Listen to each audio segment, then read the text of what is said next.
अर्थात आप जाति पर मत जाइए, जात कुछ भी नहीं है, जात बेकार है। मैं देव हूँ, आप मनुष्य हैं, लेकिन इससे क्या है? हम दोनों के बीच विवाह में जाति बंधन नहीं। जब देवता में और मनुष्य में विवाह हो सकता है तो मनुष्यों में फिर क्या जाति देखना है? ये देवी बोल रही है। अंतर जातीय विवाह का कि मत को रखने वाले लोगों के लिए यहाँ बहुत बड़ा सपोर्ट मिल रहा है। स्त्रियों का कौन वर है? जो श्लाघ्य है। श्लाघ्य का अर्थ है पढ़ा लिखा है, सुंदर है, विद्वान है, चिरंजीवी है, निरोग है, वही वर हो सकता है। जाति क्या करेगा? जाति में विवाह कर दीजिए और पढ़ा भी नहीं है, रोगी है, धन भी नहीं कमा रहा है, तो वहाँ स्त्री क्या करेगी रहकर? विचारने लायक बात है ना। एक देवी आकर के मनुष्य लोक में एक मत दे रही है अपना। स्त्रियों के लिए श्लाघ्य व्यक्ति ही वर होता है।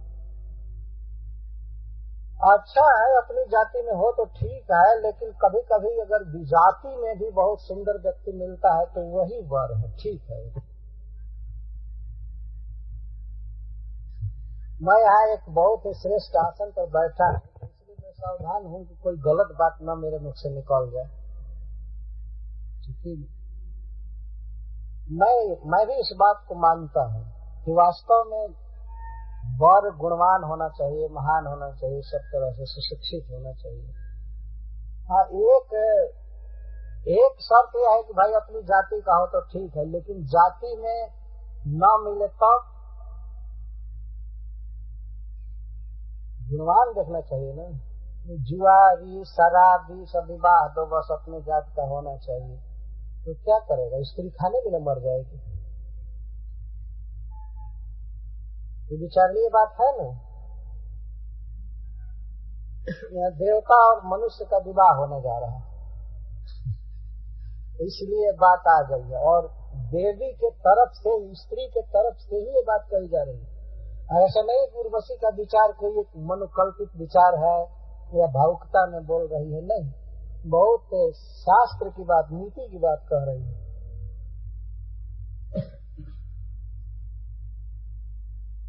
इसलिए श्रीपाद सिंह स्वामी टीका में लिखते हैं, अतो विजातीयत्व न दोषयति भाव यह श्लाघ्य सैव स्त्रीणाम बरह स्मृत।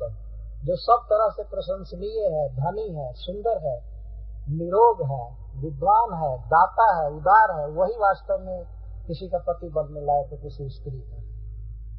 तो आप सब तरह से मेरे पति होने लायक, ये शब्द उसने पति शब्द नहीं कहा, सब तरह से मेरे लिए आप सुखद हैं, रमणीय हैं।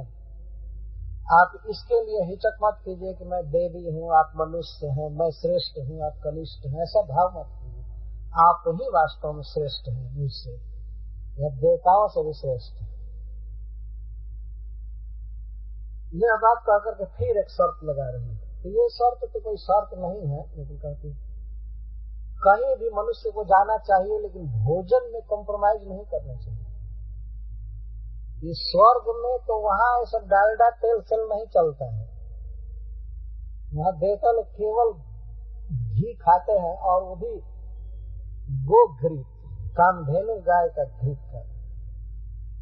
तो अमृत पीते रहते, वहाँ कुकिंग नहीं, वहाँ पकाना नहीं पड़ता है देवताओं को, और दुकान में फल नहीं बिकता है, तो अपने आप सब कुछ भरा पड़ा है। यहाँ तक कि गहना, अलंकार या फर्नीचर आदि जो कुछ भी उनको खरीदना नहीं पड़ता है। वहाँ की नदी की धाराओं पर सब बहता हुआ आता है। मधु की धारा बहती है, दूध दही की नदियाँ बहती हैं। और भागवत के 5वें स्कंध में लिखा गया है कि ऐसी ऐसी नदियां हैं कि नदियों के लहरों पर बहता हुआ सुंदर सुंदर पलंग आता है, सुंदर सुंदर कपड़े, सब कुछ ये लिखा गया है विस्तार से। यहाँ कारखाना खोलना पड़ता है, यहाँ प्रदूषण होता है, गंदी नालियां निकालनी पड़ती हैं, धुआं चिमनी का निकलता है। सही से स्वर्ग में कुछ भी नहीं है। इस पृथ्वी पर भी जहाँ लोग बड़े बड़े लोग रहते हैं, वो लोग ये कारखाना आदि दूर करना चाहते हैं। इसमें दिल्ली में नियम निकला है, कुछ खास क्षेत्र में कोई कारखाना नहीं रहेगा, प्रदूषण हो रहा है, तो बाहर करो। और उसमें भी जो मिनिस्टरियल एरिया है उसमें तो बिल्कुल शुद्धि रहनी चाहिए। तो जो इस विश्व की व्यवस्था देखने वाले हैं उनके ध्यान में, उनके घर में क्या ये सब कारखाना खट खुद चलेंगे? ये सब नहीं चल सकते, कुछ भी मेहनत नहीं। और खान पान ऐसा नहीं है कि वही दुकान में मिठाई रखी है, हजारों मक्खियां भनक रही हैं और फिर भी पकौड़ी और ये वो सब चलता रहता है। भोजन पर ही जिंदगी है ना। इतना गलत भोजन इस पृथ्वी पर लोग करते हैं, मांस मदिरा क्या क्या पीते रहते हैं। तो आकर उसने सबसे पहले कहा, यद्यपि महाराज परम वैष्णव थे, उनके यहाँ शुद्ध भोजन सब था, तो कहते घृतम में वीर भक्षम स्यात्, हे वीर मेरा भक्ष होगा घी, मैं घी खाऊंगी। आप सोच सकते हैं कि अरे और भी चीज घी का बना हुआ खाना चाहिए, केवल घी खाने से क्या है? देवताओं के लोक में रोटी भात ठोस कोई चीज नहीं चलता है, वो लोग केवल पेय पीते हैं, पेय, और सब कुछ उनका ब्लड में बदल जाता है। न उनको पसीना होता है न मल मूत्र होता है। हम लोग तो माटी खा रहे हैं, पानी पी रहे हैं, इसीलिए मल मूत्र इतना होता रहता है। ये सब विकार है शरीर के।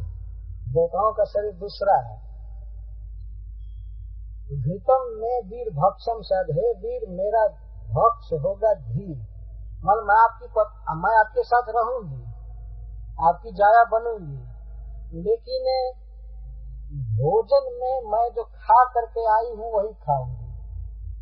अथवा स्वर्ग में तो मुझे सब तरह का अमृत मिलता है, लेकिन यहाँ अमृत नहीं मिलेगा, तो इस आज्यम वही अमृतम, इस पृथ्वी पर एक ही अमृत है, वो है घी गाय का, तो मैं वही खाऊंगी। अब जिसकी जो आदत लग जाती है वही खाता है। अब का यहाँ का आदमी तो तंबाकू खाने वाला लगता है, स्वर्ग भी जाएगा तो अपनी चुनौती लेता जाएगा, चलेंगे वहां भी चुसते रहेंगे। कभी कभी मन में विचार करते हैं। एक शायर में मैं सुना था, वो रासलीला वाले कह रहे थे कि एक मित्र से जगाई में भाई बात कर रहे थे, तो आपस में कहते हैं कि देखो मैं मरूंगा तो ये काम जरूर करना कि हमारे कफन के भीतर 2-4 बोतल जरूर रख देना, कभी कभी पिया करूंगा। मर जाऊंगा कफन बांधना तो भीतर 2-4 बोतल उसमें कर देना। वाह, इस तरह की आसक्ति है भोजन में। भोजन शुद्ध करना चाहिए, भगवान को भोग लगा करके। और ये अंडा संडा, बहुत दुर्भाग्य की बात है कि अब गाँव में भी अंडा घूमने लगा और अंडपाई लोग भरने लगे अंडा पीते। भोजन के विषय में देवता कितने सावधान रहते हैं। कहते मैं घी पीऊंगी, और भोजन आपको कोई झंझट करने की जरूरत नहीं है, कोई दिक्कत करने की जरूरत नहीं, मैं केवल घी पीऊंगी रहूंगा बस, और सब कुछ मंजूर है, लेकिन भोजन में कॉम्प्रोमाइज नहीं। श्रील प्रभुपाद जी अमेरिका में गए तो उन्होंने भोजन में कोई समझौता नहीं किया। एक दो व्यक्ति उनसे कहे कि अरे स्वामी जी आप यहाँ मांस नहीं खाएंगे, मदिरा नहीं पिएंगे और ये ठंडा में नहाएंगे तो यहाँ नहीं चल सकता है। प्रभुपाद जी ने कहा कि कुछ भी हो, जो हमारा भोजन है वही तो करेंगे, जो शास्त्र कहता है वही करेंगे। तो प्रभुपाद जी लाखों करोड़ों लोगों को शुद्ध आहार सिखा दिए। भोजन गलत कभी नहीं करना चाहिए, क्योंकि हम जो खाए हैं उसी से हमारा मन बनता है, उसी से शरीर बनता है। तो तमोगुणी और राक्षसी भोजन करने से क्या वो राक्षस नहीं हो जाएगा आदमी? वैसा मन होगा। उर्वशी कह रहे कि मैं घी पीऊंगी और मैथुन के अलावा आपको मैं विवासस नहीं देखूंगी, बिना वस्त्र के नहीं देखूंगी, अर्थात आप मेरे सामने कभी नग्न मत होइएगा। रमण के समय आप कभी अकस्मात यदि नग्न हो जाएं वो चलेगा, लेकिन उसके अलावा और किसी समय में मैं यदि नग्न आपको देख ली तो मैं चली जाऊंगी। इसके कहने का आशय ये था, इसने कहा नहीं साफ कि मैं चली जाऊंगी, लेकिन इसने कहा कि मैथुन के अलावा अन्य समय में मैं आपको नग्न नहीं देखना चाहती। तो उर्वशी जानती थी कि मनुष्य बहुत समय नग्न रहते हैं। नग्न दो ही लोग रहते हैं, भूत बैताल और आदमी। देवता लोग बहुत अच्छा से कपड़ा पहन करके रहते हैं। आप देखेंगे मनुष्यों को नग्न रहते हुए विदेशों में, पश्चिम देशों में बहुत नग्न रहते हैं।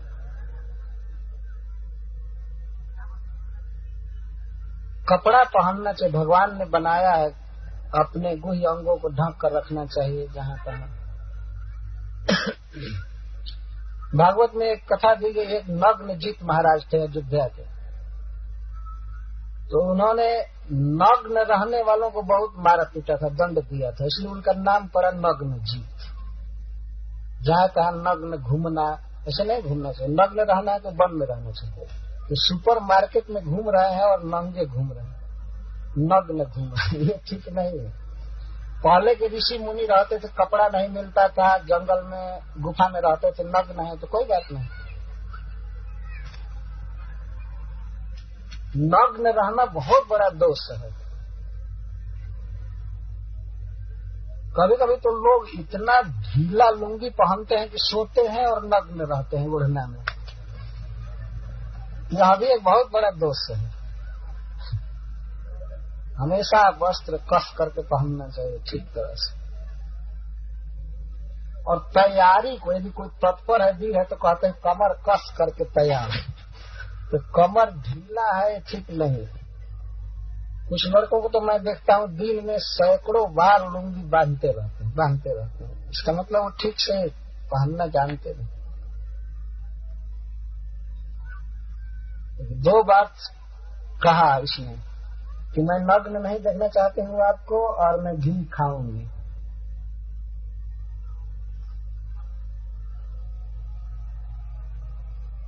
तो उर्वशी ने यह बात क्यों कहा, इस पर श्रील प्रभुपाद जी लिखते हैं, परपॉइंट में लिखे हैं कि इस संसार में मनुष्य बहुत नग्न रहते हैं। वही लिखे हैं, वही स्वयं लिखे हैं भूत प्रेत की तरह।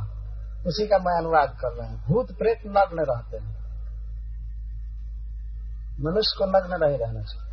तो देवलोक की सभ्यता देवी उर्वशी सिखा रही है। उसने जो कुछ भी कहा उसको महामना पुरुषराज जी ने स्वीकार कर लिया। महामना का अर्थ उनका मन बहुत उत्साह में हो गया था। ओहो, इतनी सुंदर पत्नी मिली और अपने आप बिना प्रयास के इतनी सुंदर पत्नी मिली, मेरा अहो भाग्य में धन्य हो गया। उनके मन में बड़ा उत्साह हुआ, इसलिए उनका नाम दिया गया महामना, बहुत बड़ा मन वाला। और उन्होंने स्वीकार कर लिया उर्वशी की प्रार्थना को।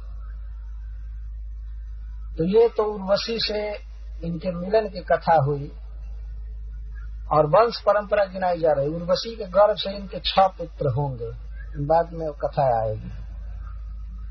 और उर्वशी प्रथम बार गर्भवती होने के बाद ही चली जाएगी। उस समय पुरुरवा महाराज की बहुत ही शोकमय दशा हुई, जाने लगी। जितना इनको आनंद मिल रहा है उसके आने पर, उसके जाने पर इससे 100 गुना शोक मिलेगा। ये दिखाया गया है कभी सुख नहीं होता है स्त्री पुरुष के संग से, दुख ही होता है। हरे कृष्ण। जय श्री ओ भाओ नरलोक विमोहनम को न सेवेत मनुजो देवीं त्वां स्वयमागतां।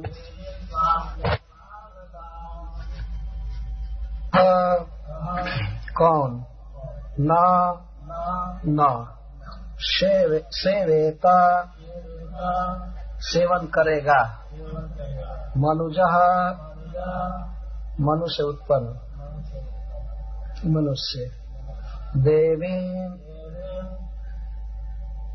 देव समाज की, त्वां तुमको, स्वयं आगता स्वयं आई हुई।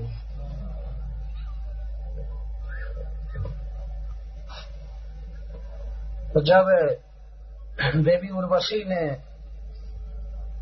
शर्त रखा महाराज पुरुरवा के पास, तो महाराज पुरुरवा उसकी शर्त को स्वीकार किए और उन्होंने उसकी प्रशंसा इस तरह से की, अहो रूपम अहो भाव, तुम्हारा रूप अद्भुत है तथा सौंदर्य अद्भुत है तथा तुम्हारा भाव हाव भाव श्रृंगार आदि अद्भुत है। तुम्हारा रूप ऐसा है कि नर समूह को भी मोहित करने वाला है। यहाँ नर का अर्थ है तपस्वी। तपस्वी गण जो संसार में किसी भी रूप पर मोहित नहीं होते हैं, वे भी तुम्हारे रूप पर मोहित हो सकते हैं। न रियंते स्रवंती रेतो रूपेण इति नरा, जो रेता के रूप में श्रवित नहीं होते हैं वे नर कहे जाते हैं। तपस्वी न तेषां लोक समूह तम विमोहयति इति तथा।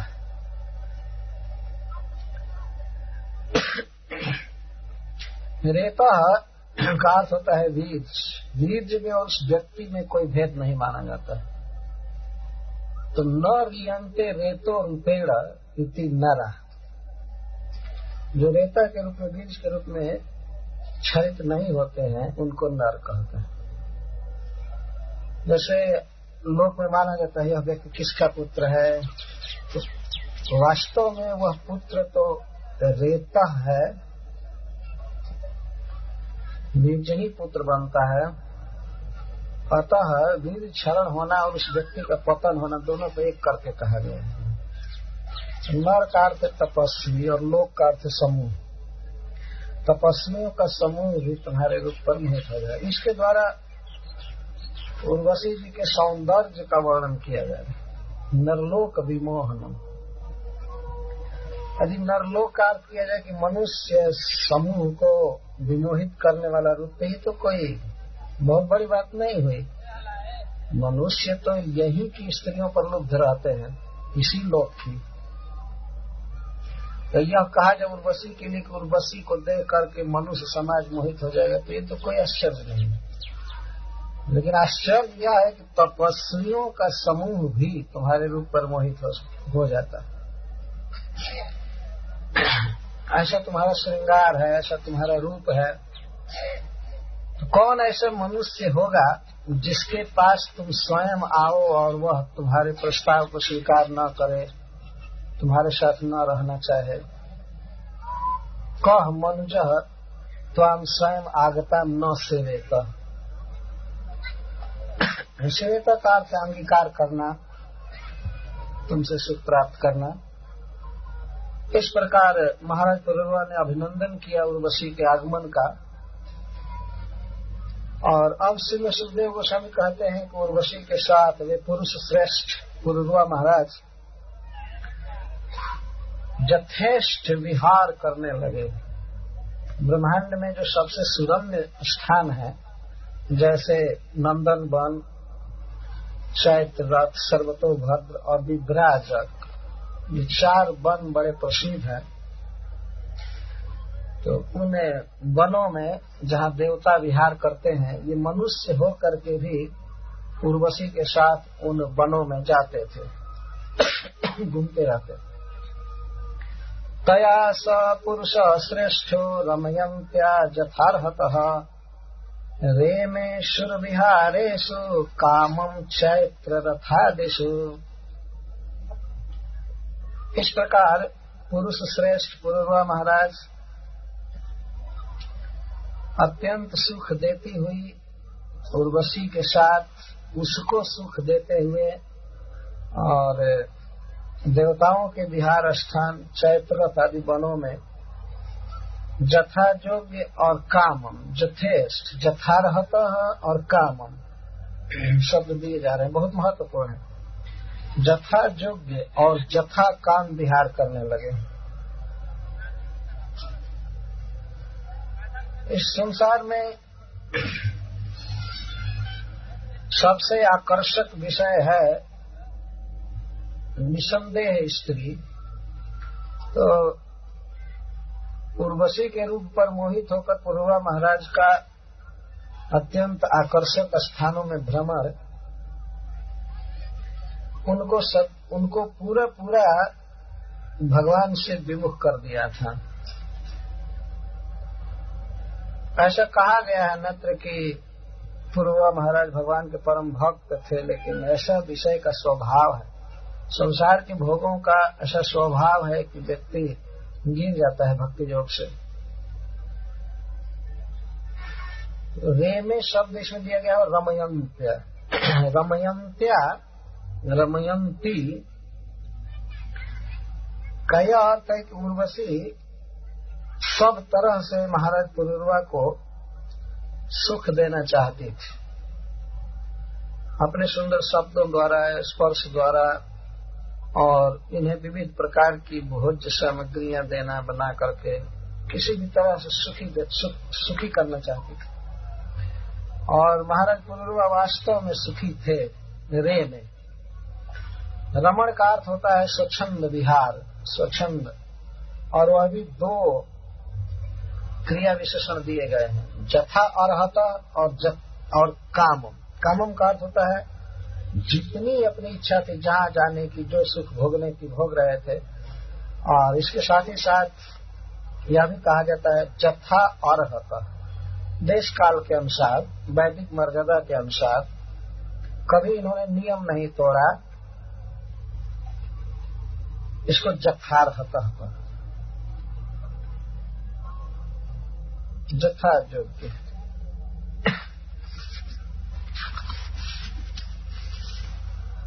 उर्वशी में कौन सबसे बड़ी विशेषता थी जिससे पुरुरवा महाराज का चित्त उसमें पूरा आकृष्ट हो गया? वह था उसके शरीर की सुगंध, वह शरीर की सुगंध। रममाणस्तया दिव्या पद्म किंजल्क गंधया। दिव्या का विशेषण है पद्म किंजल्क गंधया। उर्वशी के नख से शिख तक इसके देह से एक बहुत ही सुंदर गंध निकलते थे। कैसी गंध? कमल के कोष में जो पराग होता है पीला पीला, उससे किंजल्क कहा जाता है। किंजल्क में जो सुगंध है वही सुगंध उर्वशी के देह से पूरा निकलता था। मैं सवेरे बताया था कि वह भगवान की सृष्टि है, भगवान के डायरेक्ट अंग से निकली हुई आंखों से। जब इंद्र ने भेजा था मोहित करने के लिए नर नारायण को गंधमादन पर्वत पर, तो उसमें कुछ अप्सराओं को भेजे थे, बसंत को, कामदेव को, लेकिन भगवान का ध्यान भंग नहीं हुआ, तो वे सब बहुत भयभीत हो गए भगवान से। लेकिन भगवान ने कहा कि आप लोग हमारे आश्रम पर आए हैं, हम आपका स्वागत करना चाहते हैं। तो भगवान ने अनेक स्त्रियों को अपनी भावों से पैदा किया, ऐसे स्वाभाविक। और भगवान ने कहा कि इसमें से आप लोग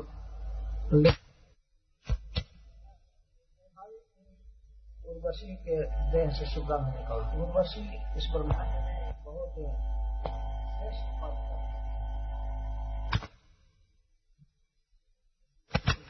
सूर्य की गति के हेत बनते हैं महीने महीने, तो उसमें उनमें एक उर्वशी है। तो पद्म किंजल्क गंधया, पद्म के पराग जैसी गंध उससे निकलती रहती है। महाराज पुरुरवा का जो मन आकृष्ट था सबसे अधिक इसी पर। और तन मुखा मोद मुसितो मुदे अहर गणान बहु। और उर्वशी के मुख से बहुत ही सुंदर आमोद निकलता था। उसके श्वास वायु के साथ बहुत ही सुंदर गंध निकलती थी। शरीर से तो गंध निकलती ही थी। मुखामोद का अर्थ है मुख से या श्वास से जो वायु निकलता था उसमें अद्भुत सुगंध थी। तो इस कारण से पुरुरवा महाराज उसके साथ बहुत ही मुद, बहुत सुखी थे। और वर्ष के वर्ष बीत गए, परंतु पुरुरवा महाराज का चित्त संतुष्ट नहीं हो रहा। वे सुखी अनुभव करने लगे, अपने को धन्य अनुभव करने लगे, परंतु मन में जो विषय भोगों की लालसा थी उसकी शांति नहीं हो रही। तृष्णा और बढ़ती जा रही थी, बहुत बहुत वर्षों तक रहे। अब देखिए, उर्वशी के जाने का समय निकट आ गया। सुखदेव गोस्वामी कहते हैं, उधर इंद्र ने देखा कि उर्वशी के बिना हमारा लोक अच्छा नहीं लग रहा। अपश्यन उर्वशी इंद्रो गंधर्वान समचोदयत उर्वशी रहितम मह्यम आस्थानम नाति शोभते। इंद्रदेव ने देखा कि मह्यम आस्थानम, आ का अर्थ सम्यक, स्थानम का अर्थ स्थियते स्मृति स्थानम, आस्थानम का अर्थ हमारा घर, हमारा स्वर्ग अच्छा नहीं लग रहा है। सब कुछ भरा पड़ा था, परंतु इंद्रदेव ने अनुभव किया कि उर्वशी के बिना हमारा लोक ठीक नहीं लग रहा है। उर्वशी उसी लोक में रहती थी, तो इंद्र को उसके अभाव की अनुभूति होने लगी। तो उन्होंने गंधर्वों को प्रेरित किया कि जाओ और उर्वशी को लाओ। महाराज पुरुरवा कभी स्वप्न में भी नहीं सोचे थे कि एक दिन उर्वशी उनका संग छोड़कर चली जाएगी। अब देखिए, उर्वशी को ले जाने की योजना स्वर्ग में बन गई। तो गंधर्व गए, ते उपेत्य महारात्रे तमसी प्रत्युपस्थिते उर्वश्या उर्णौ जरून्यष्टौ राजनिचायया। वे गंधर्व गए महारात्रि में, महारात्रि अर्धरात्रि को कहते हैं, और उस समय अंधकार का पक्ष, कृष्ण पक्ष चल रहा था। लगता है जैसे अमावस्या होगी उस दिन। वे गंधर्व गए रात्रि में चोरी करने के लिए। क्या चोरी करने के लिए? उर्वशी ने जो 2 मेष रखा, भेड़ रखी थी, उसको चुराने के लिए गंधर्व। उर्वशी के द्वारा की गई शर्तें पूरी नहीं हो पाएंगी तो उर्वशी को महाराज पुरुरवा के चंगुल से भागने का एक अवसर मिलेगा। तो गंधर्व गए, इंद्रदेव ने बताया था कि यह कार्य करना, और वो लोग गए तो विद्युत के साथ गए। विद्युत जो आकाश में चमकता है, उस विद्युत के साथ चमकती है, उस विद्युत के साथ वे लोग गए, लेकिन छिपा करके गए। ऐसे जैसे आजकल लोग जाते हैं, कई टॉर्च लिए हैं लेकिन जलाए नहीं, टॉर्च लाइट है लेकिन लिए रहते। शुरू में इसे चोर लोग लेकर के चलते थे, इसलिए इसको चोर बत्ती कहते। सब लोग नहीं लिए रहते। तो वे लोग भी साक्षात स्वर्ग से विद्युत लेकर आए थे, लेकिन स्विच ऑफ रखे थे। आए साथ में लेकर आधी रात के समय, और उर्वशी के जो 2 भेड़ रखे हुए थे महाराज के पास धरोहर, उसको ले करके भागने लगे, ले लिए। और नजदीक में ही दोनों भेड़ के बच्चे रहते थे। तो दोनों भेड़ों को जब वो लिए तो वे लगे रोने, अपने स्वर में मैं करने लगे, जैसे भी बोलते हैं। अथवा गंधर्वों ने थोड़ा कान ऐठा होगा भेड़ों का, इसलिए वो लोग मैं करने लगे। इसलिए कि उर्वशी महाराज पुरुरवा को प्रेरित करे कि हमारे भेड़ के बच्चों को कोई चुरा रहा है, जाओ रक्षा करो रक्षा करो। तो वे हड़बड़ा करके उठेंगे, कहीं पलंग में उनकी धोती फंस जाएगी, वो नग्न हो जाएंगे, और आएंगे तो उस समय ये बिजली जला देंगे, तो उर्वशी इनको नग्न देख लेगी, अतः उसे जाने का पूरा अवसर मिल जाए। यह सब उपाय रचा जा रहा है। तो लोग गए और चुरा लिए। निशम्याक्रंदितम देवी पुत्रयोर्नियमानयोः तो वह देवी जब सुनी, उर्वशी ने सुना कि उसके दोनों पुत्रों को कोई ले जा रहा है, तो अनजान व्यक्ति को देख करके दोनों भेड़ में कर रहे थे। पुत्रयो नियमान है, उर्वशी उन्हें अपने पुत्र जैसा मानती थी। निशम आक्रंदितम, उनका आक्रंदन, उनका रोना सुन करके और लगी अकस्मात कहने। तो महाराज पुरुरवा के साथ रात्रि के समय लेटी थी और अब जब बच्चों को चिल्लाते हुए सुनी, मतलब भेड़ों को में करते हुए, तो कहती है हता अस्मि कुनाथे न नपुंसा वीर मानिना, ये हमारा पति किसी काम का नहीं है, कुनाथ है। कुनाथ का अर्थ कुचित नाथ। ये क्या हमारी रक्षा करेगा, हमारे बच्चों की रक्षा नहीं कर सका। नपुंसा, ये बिल्कुल नपुंसक है, पुरुष नहीं है। एक दिन क्या क्या कही थी कि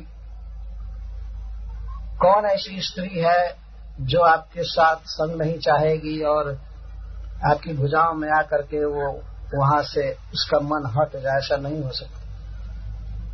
तो देखिए समय बदलते कैसा कैसा वो आके बदलने लगा।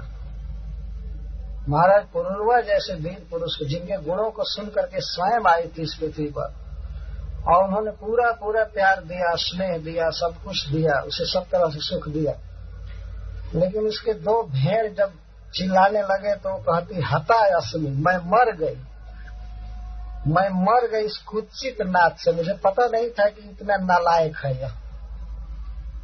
और महाराज पुरुरवा से बोल रही है नपुंसा, एकदम नपुंसक हो तुम, वीर मानिना, तुम केवल मानते हो कि मैं वीर हूँ, वास्तव में तुम वीर नहीं हो। वीर होते तो हमारे बच्चे आज इस दुर्दशा में रहते। वो अभी जानती थी कि हमको जाना है, तो मरो चाहे कुछ भी हो, उसको तो जाना ही। तो इस तरह से वचन बाण मार रही है। कहा जाता है कि बोली गोली से भी ज्यादा मार करती है। महाराज पुरुरवा जैसे क्षत्रिय के लिए, इतने बड़े वीर के लिए और श्रेष्ठ पुरुष के लिए इन शब्दों का प्रयोग उनको मर्माहत कर दिया। बहुत दुखित हो गया। हता अस्मि कुनाथ है ना नपुंसा वीर मानिना। और वो ऐसे बोल रहे, उनको सुना करके कह रही है मैं तो बहुत बुरे चक्कर में पड़ गई, चंगुल में पड़ गई। पता नहीं भगवान ने मुझे कैसा पति लिखा था मेरे भाग्य में। ये सोया है स्त्री की तरह, और ये भेड़ की रक्षा नहीं कर पाया, हमारे पुत्रों की रक्षा नहीं कर पाया। ये नपुंसक है, इसमें कोई पराक्रम नहीं है, स्वयं अपने मुख से वीर बनता है, वीर है नहीं वास्तव में। जब विश्रम्भात हम नष्ट, इस पर विश्वास करके मैं नष्ट हो गई। हृता पत्या च 10 भी, और डाकुओं ने हमारे पुत्रों को हर लिया। यह शेते निशिसंत्रस्तो जथा नारी दिवापुमान, यह रात में डर कर सो रहा है। क्या तुम जा नहीं सकते हो कि कौन भेड़ को ले जा रहा है? इस तरह से बोल रही। और यह शेते निशिसंत्रस्तो जथा नारी, जैसे नारी सोती है, स्त्री सोती है डर करके, किवाड़ बंद करके, वैसे सो रहा है। स्त्री की तरह सो रहा है। पुरुष को रात में सोना नहीं चाहिए, तो वीर होता है, उसे तो रात भर हरे कृष्ण जपना चाहिए। हरे कृष्णा कृष्णा कृष्णा हरे हरे, हरे राम राम राम। सोना ज्यादा हमेशा निंदनीय है। जो कुंभकर्ण से थे, तो कुंभकर्ण जैसा सो रहा है। किसी को ज्यादा सोते हुए देख करके लोग कहते हैं तो कुंभकर्ण का भाई आ गया। ये सो रहा है, सोने पर ही चोरी होती है ना। जगा रहे आदमी तो 1000 आदमी के बराबर होता है। ये सो रहा है, नारी की तरह सो रहा है। दीवापुमान, केवल दिन में मर्द बनते हो, दिन में मर्द बनते हो, रात में नारी हो जाते हो। और इस तरह से कोई स्त्री बोले, वो भी अपनी पत्नी, तो ये सहन नहीं हो सकता है। जथा नारी, रात में नारी हो जाते हो और दिन में पुरुष बनते हो। दिन में जा करके सभा में बैठते हो और बड़े बड़े मंत्रियों के बीच में और इतना शासन, लेकिन तुम भेड़ को नहीं बचा सकते, नहीं कर सकते, तुम्हें कोई भी बल नहीं है, कुछ नहीं है। इस प्रकार से अनेक वाक सायक विद्ध, अनेक वचन रूपी बाणों से मारने लगे। उर्वशी जानबूझ कर कैसे बोल रहे थे, महाराज के पराक्रम को और उनकी वीरता को जानती थी, परंतु फिर भी वह इसलिए बोल रहे थे कि ये हमारी बातों से दुखी होकर के और तत्काल उठे यहाँ से, और किसी तरह मैं इनको नग्न देख लूं, जिससे मुझे स्वर्ग जाने का एक बहाना मिल जाए। तो इति वाक सायक विद्ध, वाक सायक, सायक का अर्थ बाण, वचन बाणों से विद्ध हो गए। कैसे? प्रपोत्र कुंजर, जैसे किसी हाथी को अंकुश की मार से विचलित कर दिया जाए, क्रुद्ध हो जाए, इस तरह से महाराज पुरुरवा वचन बाणों से विद्ध हो गए। एक बहुत बड़े विजेता को, इस विश्व के सबसे बड़े सम्राट को, और कोई स्त्री इस तरह से नपुंसक कह दे, हीन कह दे, उसके कहने से तो हो नहीं जाएंगे, वैसा जैसा है वैसा रहेंगे। फिर भी वो दुखित हो गए और उसी समय तत्काल ही दौड़कर तलवार उठाए और तलवार लेकर के विवस्त्र ही चल दिए। वे उठे, वस्त्र के साथ ही उठे, लेकिन हड़बड़ाहट में उठने से उनका जो वस्त्र था इधर उधर फंस गया और वस्त्र खुल गया है, इसका उनको ध्यान नहीं था।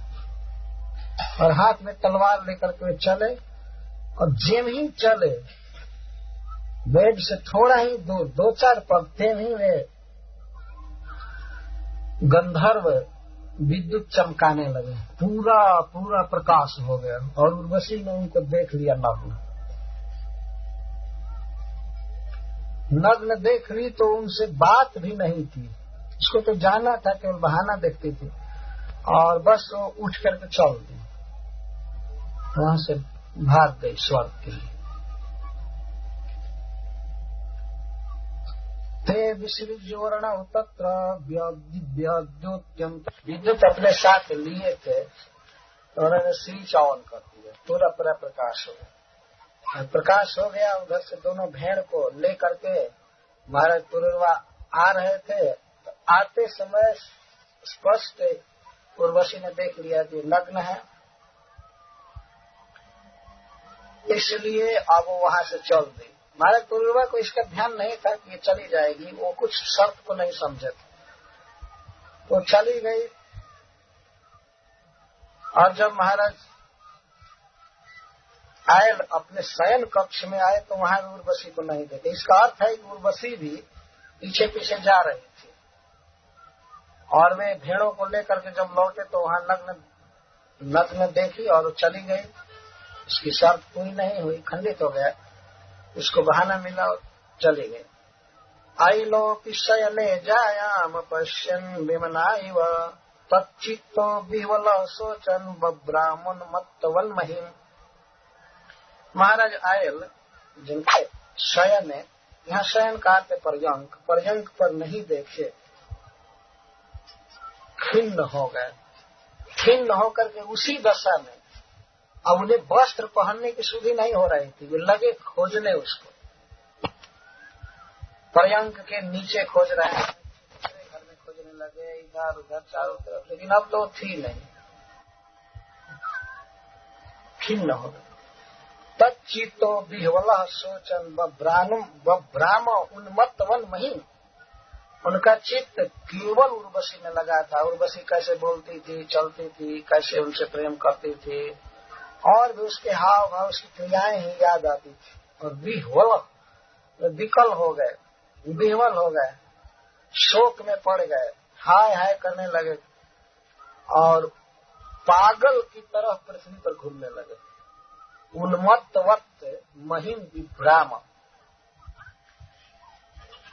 घूमने लगे सबसे, बभ्राम।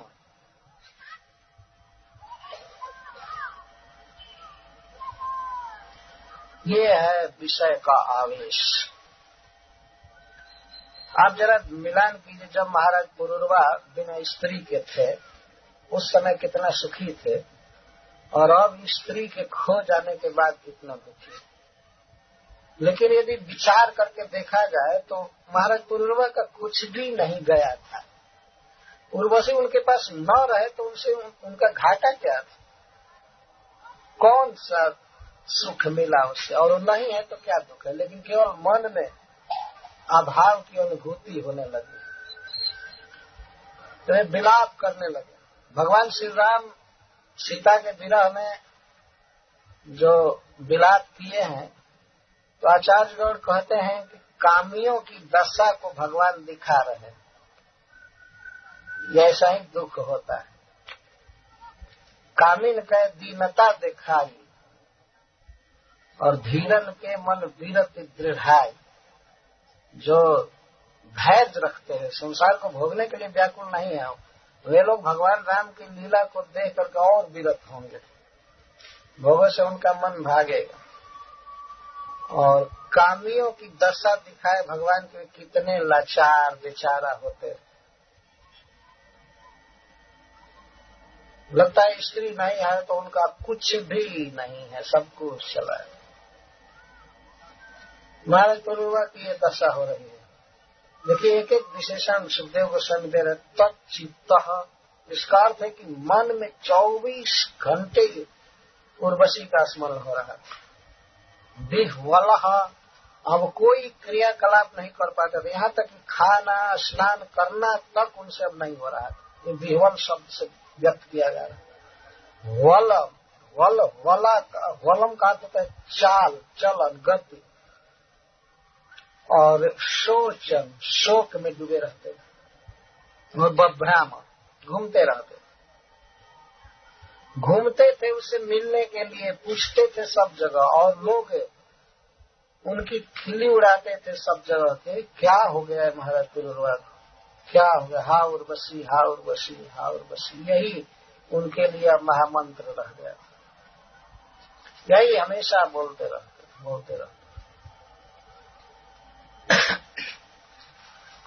इस दृश्य को स्पष्ट करने के लिए सुखदेव गोस्वामी उन्मत्तवत शब्द का प्रयोग कर रहे हैं।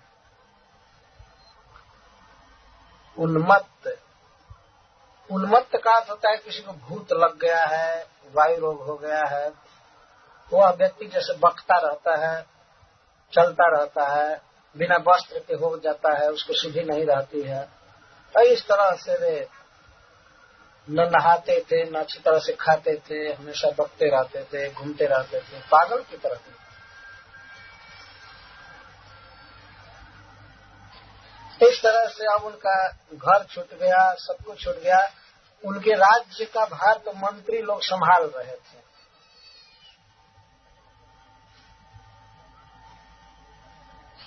ऐसे घूमते बहुत दिनों के बाद उन्होंने एक दिन उर्वशी को कुरुक्षेत्र में देखा। शातां वीक्ष्य कुरुक्षेत्रे सरस्वत्यां च तत्सखी पंच प्रहृष्ट वदनः प्राह सुक्तम् पुरूरवः। महाराज पुरूरवा सरस्वती नदी के तट पर उसको देखे। महाराज इस तट पर थे और वो दूसरे तट पर थी, और बहुत ही प्रसन्न सखियां उसके साथ थी। उर्वशी के साथ 5 सखियां थी। उनके लिए सुखदेव गोस्वामी कहते हैं प्रहृष्ट वदना। उनका मुख बड़ा खिला हुआ था, हंस रही थी, बातें कर रही थी। तो इसके द्वारा यह सूचित हुआ कि उर्वशी भी बहुत प्रसन्न थी। वह तो प्रसन्न थी महाराज पुरूरवा के बिना, और महाराज पुरूरवा उसके बिना मर रहे थे। तो देखिए, संसार का जो संबंध है वह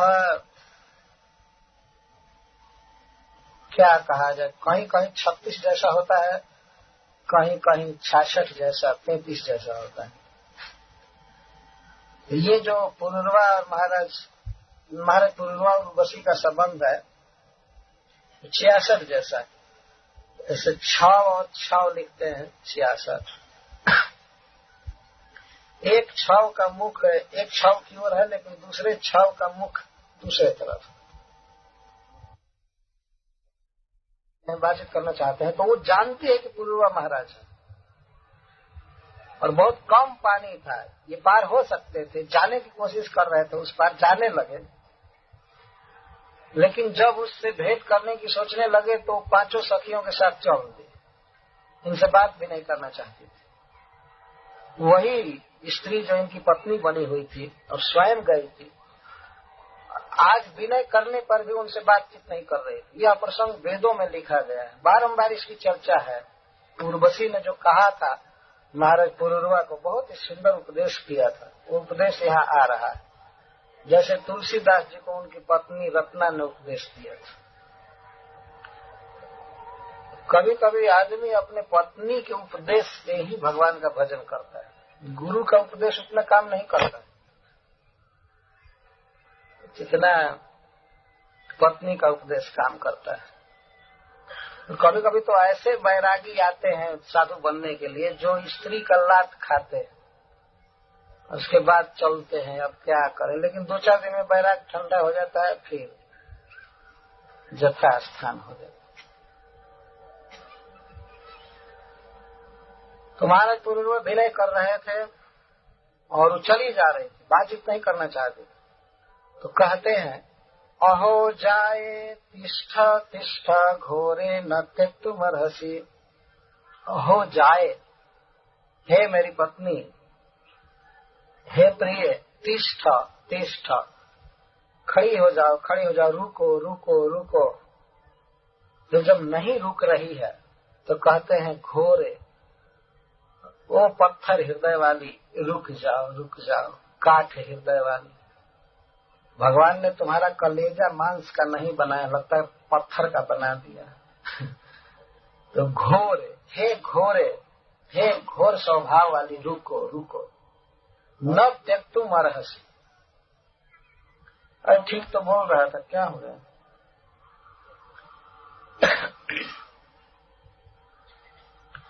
हे घोरे, तुम रुको रुको रुको। त्यक्तुम न अर्हसि, तुम्हारे लिए उचित नहीं है कि तुम मेरा त्याग करो। माम त्वम अद्यप्त निर्वृत्य वचांसि कृण्वावह। अभी मेरा त्याग मत करो, और मैंने तुमको अब तक कोई सुख नहीं दिया है, या तुमने मुझे पूरा पूरा सुख नहीं दिया है। रुक जाओ रुक जाओ। इस पर कहा है उर्वशी ने कि महाराज, संसार के भोगों का ऐसा स्वभाव होता है कि व्यक्ति करोड़ों कल्प तक भी भोगे फिर भी पूर्ण सुख की अनुभूति नहीं होती है। तो इस पर महाराज कहते हैं, ठीक है, कम से कम बातचीत तो करो, बैठो, जैसे पहले बात करती थी वैसे अब तो बैठो, बात करो, कुछ देर बात करो। और बात करने में उसके द्वारा पूर्व की कई हुई बातों का उदाहरण देते कि तुमने यह कहा था यह कहा था। तो इनको आशा थी कि अभी मैं इसको बात करके और इसको खुश कर लूंगा, यह पुनः मेरी पत्नी रहेगी और मेरे राजधानी में लौटेगी, इनको यह आशा थी। तो कहते हैं वचांसी क्रीड़वाव है, रुको, कुछ देर तो बैठ करके बात करो। ठीक है, मैं मानता हूँ कि तुम मेरे पास नहीं रह पाओगी और मेरे साथ तुम्हारा विहार नहीं हो पाएगा, लेकिन कुछ देर बात तो करो। क्या यहाँ डिस्टर्ब करते हैं हम लोग, एक बार फिट करके छोड़ दो। तमाशा लगा।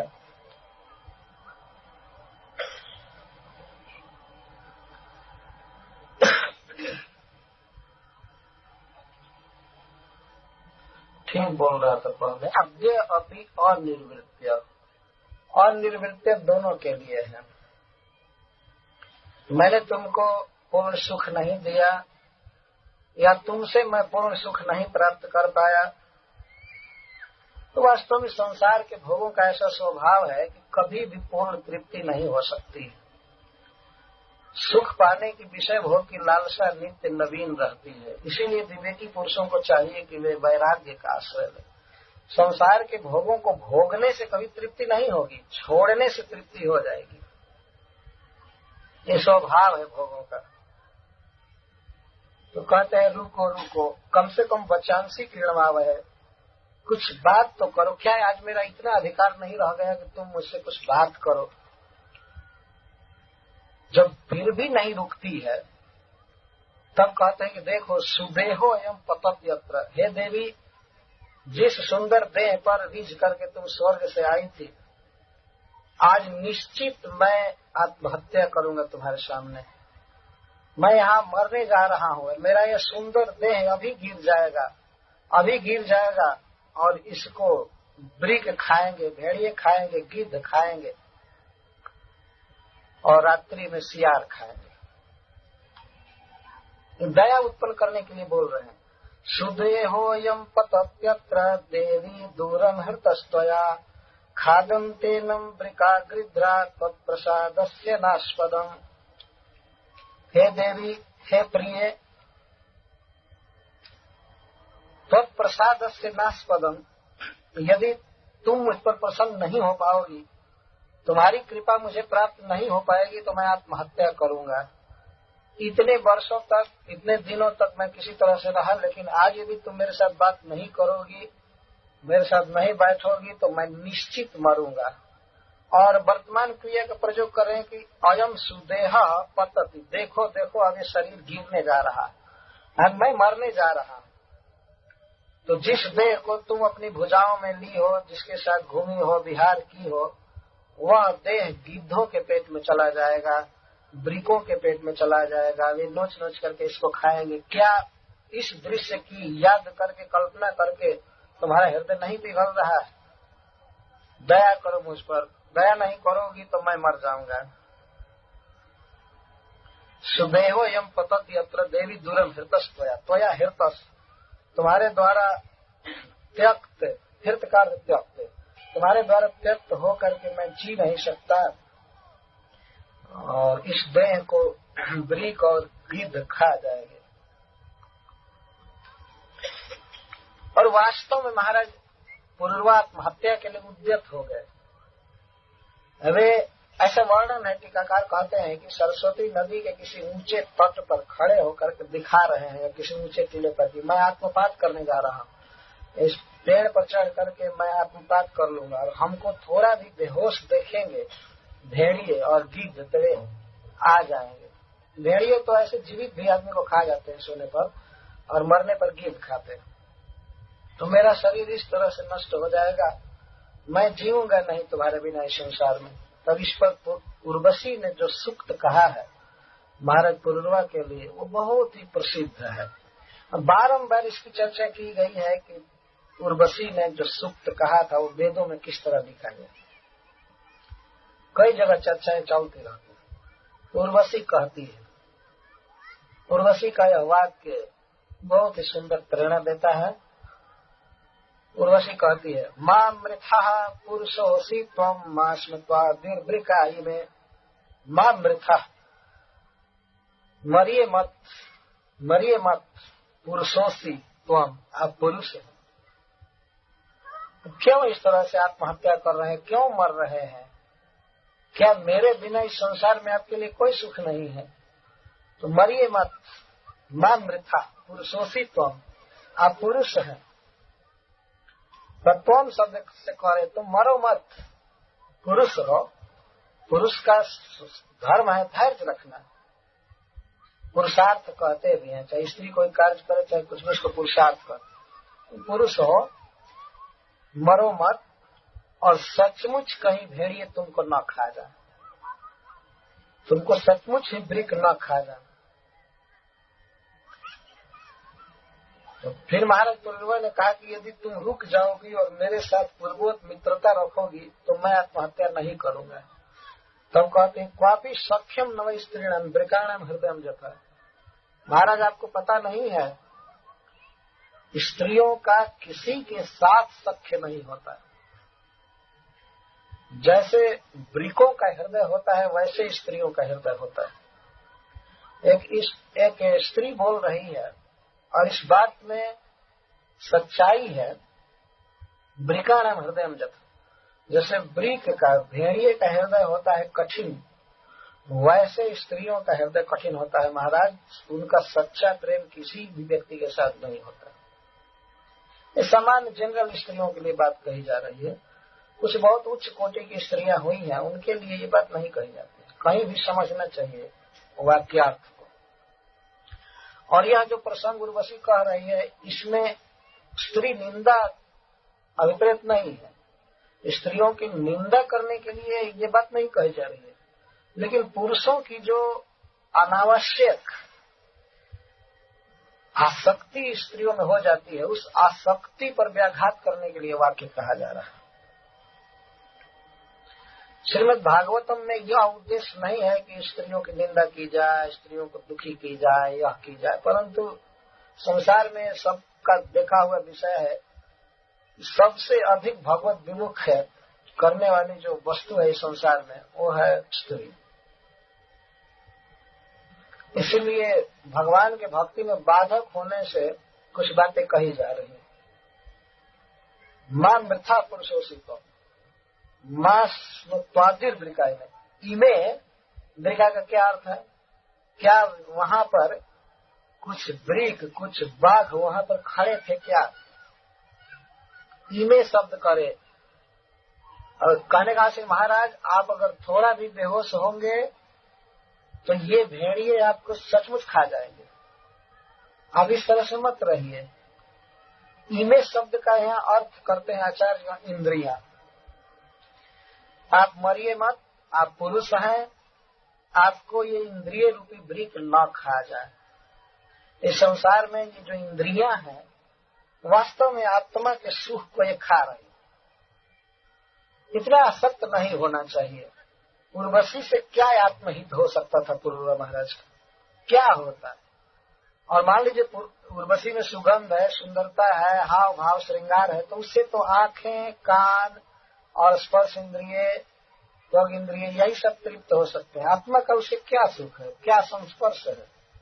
इंद्रियां ही वास्तव में आत्मा को अधोगति में डालने वाली है। इसलिए भागवत में कहा गया है कि यह शरीर रथ है और आत्मा रथी, जीव रथी है और इंद्रियां घोड़े हैं रथ के। तो ये कुत्सित मार्ग में विषय में ले जा करके देह को, मन को, बुद्धि को, सबको गिरा दे, इंद्रियां गिरा देती। इंद्रियों को वृक कहा गया। और किसी भी व्यक्ति को, विशेष करके साधक को चाहिए कि वो इंद्रियों से बचे, अपने आंख की मांग को पूरी न करे, कान की मांग को पूरी न करे, शीर्ष और त्वग इंद्रिय आदि की मांग को पूरा न करे, क्योंकि इनकी मांग पूरी करने पर कभी भी इनकी मांग पूरी नहीं हो पाएगी, इनकी लालसा शांत नहीं होगी। जितना सप्लाई कीजिए उतनी लालसा बढ़ती जाती है इंद्रियों की, और इनकी जितनी लालसा बढ़ती है उतनी ही भगवत विमुखता बढ़ती है। इंद्रियां भोग प्रवण हो जाती हैं, भोगों की तरफ इंद्रियों की धारा बह जाती है। इसीलिए सबसे अच्छा है कि इंद्रिय निग्रह किया जाए। उर्वशी का यह सूक्त, सुउक्त सूक्त बहुत ही प्रसिद्ध है और प्रत्येक व्यक्ति को सोचना चाहिए कि हम जीव हैं, हम आत्मा हैं, हम इस जड़ शरीर की इंद्रियों को संतुष्ट करने में ही हम अपना जीवन बिता देते हैं। हम इसके लिए नहीं, हम कृष्ण के अंश हैं और कृष्ण में अपनी इंद्रियों को लगाना यही सबसे बड़ा सुख है, सबसे बड़ा पुरुषार्थ है और यही सबसे बड़ा कर्तव्य धर्म है। परंतु इंद्रियों के फेर में पड़ करके व्यक्ति अपने साधन से गिर जाता है, सब कुछ छोड़ देता है। यहाँ इमे शब्द का यह अर्थ है, इमे वृका, ये वृक आपको सचमुच में न खा जाए, खा रहे तो आप इतना असावधान मत होइए, आप प्रसन्न रहिए और भगवान श्री कृष्ण का भजन कीजिए। आप क्यों ऐसे मर रहे हैं? मां मृथा पुरुषोषित्व मां स्वतादुर वृकाई में क्वापि सख्यम नमः स्त्रीणाम वृकाणाम हृदय। वास्तव में यह उर्वशी का वाक्य अमृत है और अमर है, इसी से तो इसको वेदों में रखा गया। सुक्त जहां भी आए हैं, जैसे पुरुष सुक्त है, वैसे ही उर्वशी के मुख से निकला हुआ यह सुक्त है। वैसे श्लोक की दृष्टि से यह बहुत छोटा सा है, परंतु बहुत महत्वपूर्ण बात है। संसार में कोई किसी का बैरी नहीं है, कोई कुछ भी बिगाड़ने वाला नहीं है। सबसे अधिक बिगाड़ने वाली, नुकसान करने वाली अपनी इंद्रियां हैं। प्रहलाद महाराज हिरण्यकश्यप से यही बात कहते हैं, अपना न जीता हुआ मन और इंद्रियां ही वास्तविक शत्रु। इसी कारण जीव संसार की तरफ लगा रहता है, भगवान का भजन नहीं कर पाता है। तो आप जरा विचार कीजिए, संसार का सबसे बड़ा सम्राट, जिसके अधीन सारा भोग है, सारी स्त्रियां हैं, सारा सब कुछ है, लेकिन एक उर्वशी के बिना वो मानता है कि यह जगत शून्य है, कुछ भी नहीं है, हम जी नहीं सकते हैं, जीवन का लाभ यही है कि उर्वशी के साथ रहा जाए। तो कितना बड़ा पतन है, कितना बड़ा अज्ञान है। और उस दशा में जबकि उर्वशी उनको तृण के समान भी नहीं देख रही है। जैसे रास्ते में पड़ेंगे, तृण की उपेक्षा करके हम लोग चले जाते हैं, वैसे वो चली जा रही है। महाराज पुरुरवा को जब वैराग्य हुआ उर्वशी लोक में जाने पर बहुत काल के बाद, तब ये कहे हैं तृणमिव ईश्वरम, मुझे वो तृण की तरह छोड़ करके जा रही थी। जिस प्रकार से उर्वशी के वाक्य यहाँ दिए जा रहे हैं, उसी प्रकार कल दिए जाएंगे पुरुरवा महाराज के वैराग्य के उद्गार, जो भगवान श्री कृष्ण के मुख से प्रकट हुए 11 स्कंध। तो इस प्रकार उर्वशी कह रही है, स्त्रियो यः करुणा क्रूरा दुर्मर्षा प्रिय साहसा घ्नन्तल्पार्थेऽपि विश्रब्धं पतिं भ्रातरमप्युत। स्त्री की आसक्ति परम बाधक है भक्ति में, इसलिए स्त्रियों की निंदा की जा रही है।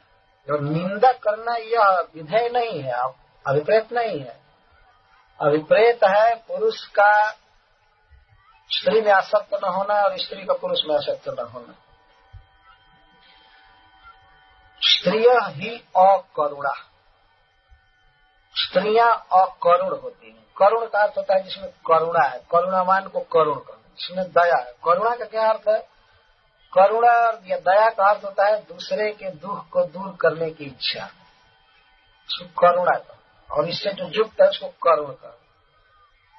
स्त्रियों में दूसरे के दुख को दूर करने की कोई भावना नहीं होती, उनका दिल पिघलता नहीं। और विशेष करके पति या भाई कोई भी कितना भी दुख में हो, उनका दिल नहीं पिघलता। यह एक अद्भुत बात कही जा रही है, लेकिन उद्देश्य को ध्यान में रख करके सद्भाव से सुनना चाहिए, साधु भाव से सुनना चाहिए। क्रूरा, एक तो उनके हृदय में कठोरता होती है, दूसरी बात है कि क्रूर होती है। कठिन कार्य करने में उन्हें हिचक नहीं होती है। और दुर्मर्षा, दुर्मर्षा का वे सहन नहीं कर सकती। कोई उनका अपकार कर दे, उनका कुछ बिगाड़ दे, तो वे बहुत काल तक सांप की तरह याद रखती है, भूलती नहीं। इसको दुर्मर्ष का भूल जाना। जैसे इस दुर्मर्ष का एक उदाहरण ध्रुव महाराज की सौतेली बात।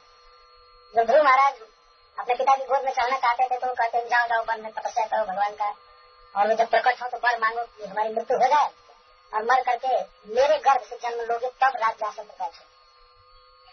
तो राजा के आसन पर बैठने के लिए इनडायरेक्ट प्रोसेस है, भगवान का भजन करो, क्योंकि भगवान की कृपा से ही मेरा पुत्र बन सकते हैं।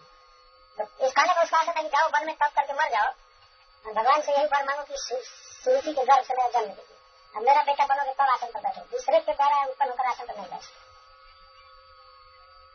और बच्चा रोने लगा, वहीं से क्रोध में हो गया, लेकिन उसका चित्त क्रोध था, दुर्मर्ष था।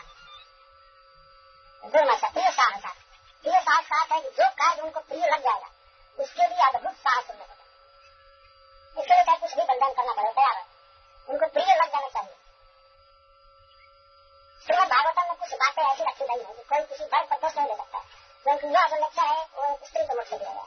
किसको आप बोलेंगे? एक स्त्री स्त्रियों की निंदा कर रही है, और वो अभी सबसे श्रेष्ठ है। ऐसा नहीं मुझे बहुत भ्रम है, प्रमाद है, इत्यादि है, वो स्वर्ग से आई है सबसे श्रेष्ठ चिंतन बता रहे। उसको पता है इस स्त्रियों के आकर्षण जाल में पड़ करके हम लोग कृष्ण से दूर करते।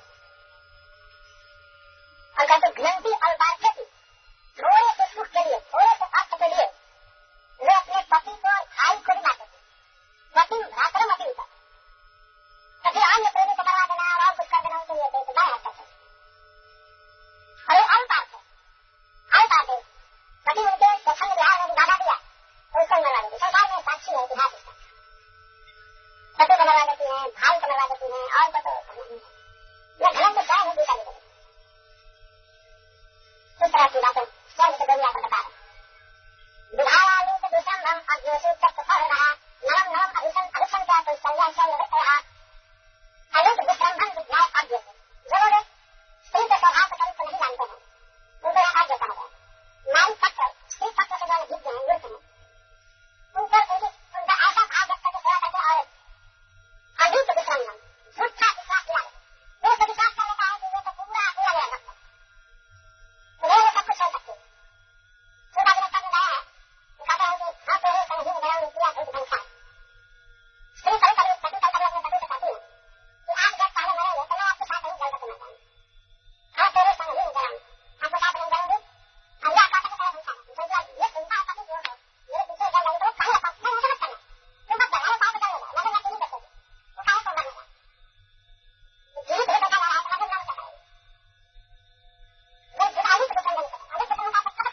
करने के बाद एक बार इसका दर्शन होगा, बस इसी से अपने को कृतार्थ मानते।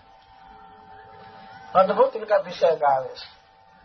तो फिर भी जब रो रहे थे, विलप रहे थे, तब कहती है, संवत्सरांते ही भवान एक रात्रम महेश्वर वत्स्यत्यपत्यानि च ते भविष्यन्त पराणि भोः। संवत्सरांते, संवत्सर के अंत में, एक वर्ष के बाद, एक रात्रम मया वत्स्यति भवान, आप एक रात मेरे साथ रहेंगे और मेरे से आपको और भी पुत्र प्राप्त होंगे। जब उर्वशी ने कहा कि और भी पुत्र प्राप्त होंगे, तब महाराज पुरुरवा ने समझ लिया कि यह गर्भवती है। यद्यपि देवताओं में यह शक्ति है, देवियों में, कि वो गर्भ को तत्काल जन्म दे सकती है, यह गर्भ धारण करना चाहे कर सकती है। तो महाराज पुरुरवा के साथ जब से रह रही थी, उसी समय उसने गर्भ धारण किया था। तो उसी के तरफ संकेत करे कि अपराणी अपत्यानि भविष्यन्ति, और भी पुत्र होंगे मेरे द्वारा आपसे। तब महाराज समझ गए कि अंतर्वत्नी यह गर्भवती है। तो यह समझ करके वे आ गए अपनी राजधानी में। फिर भी उसी दिन की प्रतीक्षा करते रहते थे, वह दिन कब आएगा कब आएगा। और अभी एक दो दिन बाकी ही था, तब तक कुरुक्षेत्र पहुंच गया।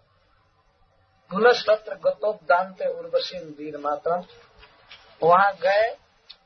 उर्वशी तो चूंकि देवी है, वो झूठ तो बोल नहीं सकती। तो वहां गए तो देखा उन्होंने, देखे तो एक बहुत ही सुंदर कुमार के साथ वो आई थी। कुमार पुरुरवा का पुत्र था, उसका नाम बड़ा आयु। आयु, श्रुतायु, सत्यायु, रयोथ, विजय, जय, ये 6 पुत्र थे महाराज पुरुरवा। बाद में होंगे, प्रत्येक साल एक एक पुत्र प्राप्त। उपलभ्य मुदा युक्त समोवासतया निशाम अथैनम उर्वशी प्राह कृपणम विरहातुरम। एक रात वे रहे वहां पर। उन्होंने उर्वशी को वीर मातरम देखा है। वीर का अर्थ पुत्र, पुत्रवती, वीरवती। महाराज पुरुरवा से उत्पन्न हुआ और एक देवी से, अप्सरा से जन्म लिया था, इसलिए वो लड़का बहुत सुंदर और तेजस्वी था। देवता और सबसे श्रेष्ठ मनुष्य का कॉम्बिनेशन था, इसलिए बहुत तेजस्वी था। एक रात महाराज पुरुरवा उसके साथ रहे, और जब वो सवेरे जाने के लिए तैयार हुई तो फिर वही छटपटाहट, वही रोना धोना चालू की। तो उसने कहा कि आप लाख रोइएगा, मैं यहाँ नहीं रहूंगी, पुनः इसी तिथि को आप 1 वर्ष के बाद यहाँ आइए, आपके साथ मेरा मिलन होगा। लेकिन अब ये विकल हो रहे थे, रो रहे थे। तब उर्वशी ने एक उपाय बताया। उसने कहा, गंधर्वानुपधाव इमां स्तुभ्यम दास्यन्ति मामिते। गंधर्वानुपधाव, आप गंधर्वों को मनाइए, क्योंकि मैं गंधर्वों के बीच में रहती हूँ और ये चाहेंगे तो हमको दे सकते हैं आपके लिए। तो आप गंधर्वों को प्रसन्न कीजिए, उपासना कीजिए, तो तुभ्यम माम दास्यन्ति, मुझे दे देंगे आपके लिए।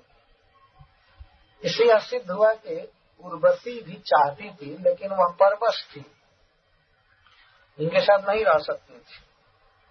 इसीलिए उपाय बता रहे हैं कि गंधर्वों की आराधना कीजिए और वे प्रसन्न होंगे तो मुझे सौंप देंगे आपको। तस्य संतुष्टा अग्निस्थालिम ददुर्निप उर्वशी मन्यमानस्तां सो बुद्ध्य चरण बने। इसके बाद महाराज पुरुरवा अपने नगर में आए और वे नगर में नहीं, वहीं कुरुक्षेत्र में गंधर्वों की आराधना किए, स्तुति किए। तो उन लोगों ने प्रसन्न होकर के इनको अग्निस्थाली दिया। अग्निस्थाली का अर्थ है, स्थाली का अर्थ है थाली, बर्तन। अग्नि जहाँ रखा जाता है ऐसा एक अग्नि रखने का पात्र दिया इनको। गंधर्वों के कहने का उद्देश्य यह था कि इस पात्र में आप यज्ञ करेंगे तो इससे भगवान प्रसन्न होकर के आपको उर्वशी के लोक में ही भेज देंगे। जहाँ उर्वशी रहती है वहीं जा सकते हैं, इसी शरीर से उस लोक में जा सकते हैं।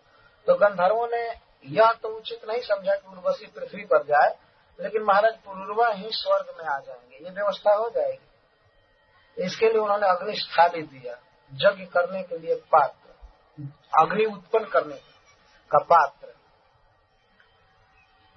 ये महाराज पुरुरवा इतना आविष्ट थे, उर्वशी में इतना आविष्ट थे, उस अग्निस्थाली को ही हृदय से छाती से सटा करके वे सोचते थे कि उर्वशी मिल गई, उर्वशी मिल गई, उर्वशी मिल गई,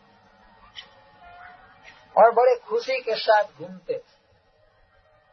चरण बने उर्वशी मन मानस ताम, उसी पात्र को ही उर्वशी मान करके वन वन में खुशी के साथ घूम रहे।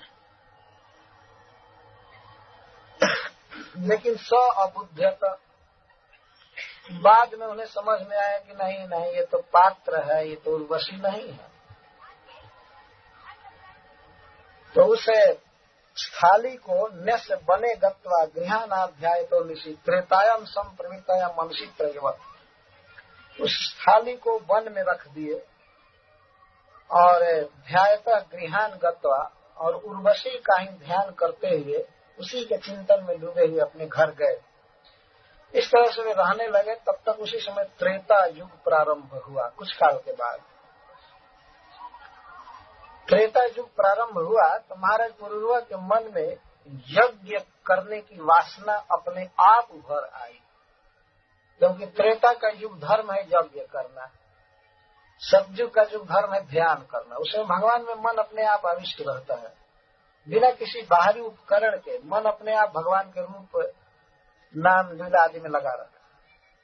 लेकिन त्रेता युग जब चढ़ा तब यज्ञ करने की लालसा अपने आप उत्पन्न होने लगी। ये काल का प्रभाव, वेदोक्त कर्म करने की स्पृहा होने लगी। और उर्वशी लोग प्राप्त करने की इच्छा पहले से थी, तो जब यज्ञ करने की इच्छा हुई तो वे उस स्थान पर गए जहाँ वे यज्ञाग्नि उत्पन्न करने का पात्र रखे थे, जो गंधर्वों ने दिया था। स्थाली स्थानम गतो स्वत्थम शनि गर्भम विलक्ष्य सहा तेन द्वे अरणि कृत्वा उर्वशी लोक कामया। तो जहाँ बर्तन रखे थे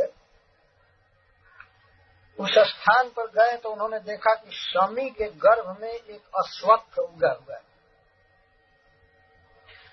इसका अर्थ है कि अश्वत्थ शमी उगा हुआ है और उसमें एक अश्वत्थ वृक्ष उगा हुआ है। अश्वत्थ का अर्थ पीपल या बट वृक्ष।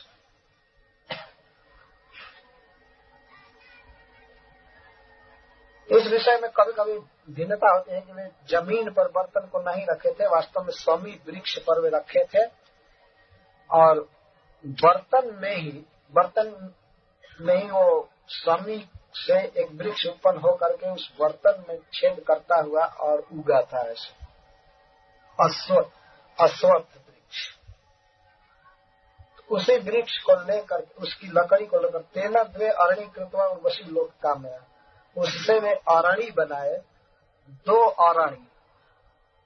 अरणी वो काष्ठ, इसको रगड़ करके अग्नि उत्पन्न किया जाता है। उर्वशी लोक की कामना से उन्होंने उत्पन्न रगड़ उर्वशी मंत्र तो ध्यान अधरारणी उत्तराम आत्मान उभय और मध्य जब तक प्रजननम प्रभु।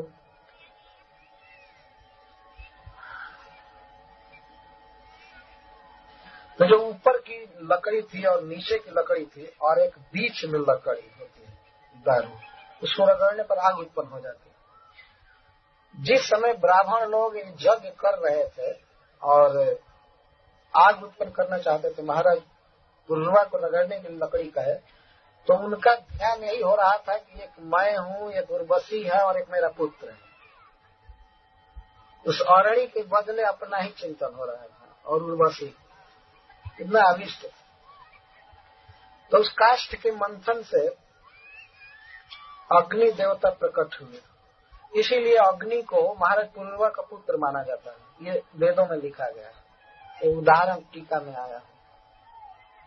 यज्ञाग्नि, और वो अग्नि 3 प्रकार की हुई, तो उसी यज्ञाग्नि से तेना अजत यज्ञ सम भगवंतम अधोक्षजम, उस यज्ञाग्नि के द्वारा पुरुरवा महाराज ने उर्वशी लोक प्राप्त करने के लिए सर्वेश्वरेश्वर भगवान अधोक्षज का भजन किया, यज्ञ किया, आराधना किया। यज्ञेशम, यज्ञ फलदाता, भगवंतम, सर्वशक्तिमान, सर्वेश्वर, अधोक्षजम, प्राकृत विशेषताओं से विलक्षण अप्राकृत भगवान का उन्होंने भजन किया। उर्वशी लोक की कामना से भगवान के लिए यज्ञ किया। गंधर्वों ने इनकी मदद किया था, लेकिन वास्तव में उर्वशी लोक की जो प्राप्ति हुई भगवान की कृपा से हुई।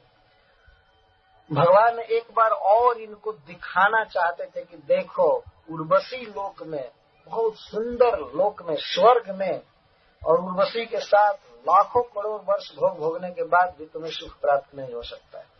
तो भगवान दिखाना चाहते थे, तो इन्होंने यज्ञ किया, भगवान की आराधना किया। श्री भगवान के विषय में श्रील सुखदेव गोस्वामी जो वक्तव्य दे रहे हैं, वो महाराज पुरुरवा के भावना को व्यक्त कर रहे हैं। पुरुरवा महाराज भगवान विष्णु का भजन किए तो क्या मान करके। पहली विशेषता है यज्ञेशम, दूसरी विशेषता है भगवंतम, और अधोक्षजम, सर्वदेवमयम हरि। ये है भगवान के गुण, ये है भगवान के गुण। भगवान हरि श्री कृष्ण अपने आश्रित के दुख को हर लेते हैं और परम मधुर है, सर्वदेवमय है। यदि भगवान विष्णु का, कृष्ण का भजन किया जाता है तो सारे देवता प्रसन्न हो जाते हैं। ये सर्वदेवमय है। जैसे पेट में अन्न देने पर शरीर के सारे अंगों में वह अन्न का रस चला जाता है, इस प्रकार से भगवान की पूजा करने पर सबकी पूजा हो जाती है। सर्वदेवमय है, सभी देवता उनके भीतर ही हैं, अधीन।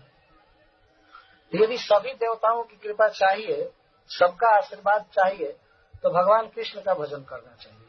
हरे कृष्णा कृष्णा कृष्णा हरे हरे, हरे राम राम राम हरे। ये सर्वदेवमय का अर्थ। और भगवंतम का अर्थ है परम सुंदर। हरि शब्द से भी व्यक्त हो गया, परंतु भगवंतम का यहाँ अर्थ है परम ऐश्वर्यवान, कर्तुम अकर्तुम अन्यथा कर्तुम समर्थ। और अधोक्षजम का अर्थ है अप्राकृत, ऐसा कोई दाता नहीं है, वे अधोक्षज हैं, प्राकृत धारणाओं से सदा परे है, सब कुछ उनका विलक्षण है। तो ऐसे प्रभु का उन्होंने भजन किया, यज्ञ किया। पहले युगों में किसी साधक के लिए कोई कठिनाई नहीं पड़ती थी कि हम किसका भजन करें, कौन हमारा इष्ट देव हो, बिल्कुल क्लियर था। जैसे जैसे कलयुग बढ़ा, वैसे वैसे दम्भी निज मत कल्प करी प्रकट किए बहुपद। दम्भियों ने, पाखंडियों ने अनेक प्रकार का रास्ता खोल दिया, पाखंड पथ, ये करो ये करो ये करो। उसी को सुखदेव गोस्वामी कहते हैं कि उस समय कोई ये विवाद नहीं था कि भगवान विष्णु ही परम ईश्वर है और वही आराध्य है। उसी को कह रहे हैं कि एक एव पुरा वेद प्रणव सर्ववाङ्मय देवो नारायणो नान्य एकोऽग्निर्वर्णेव च। पहले एक ही वेद था, वह क्या? प्रणव, ओंकार, एक ही वेद था। और एक ही देव, एक ही आराध्य, एक ही भजनीय भगवान। वो कौन? नारायण। भगवान नारायण एकमात्र इस आराध्य। इसका अर्थ यह नहीं है कि और लोग नहीं थे, लेकिन आराध्य थे, देवता थे तो भगवान, और कोई नहीं। अब इस समय तो देवता गिनते गिनते थक जाएगा यार। तो खास करके स्त्रियां जब जाती हैं मंदिरों में, बनारस जैसे मंदिर है, हरिद्वार इधर, तो यहाँ थोड़ा पानी गिराओ, यहाँ एक फूल चढ़ाओ, वहाँ जाड़ा के दिन में भी पानी गिराते चलती।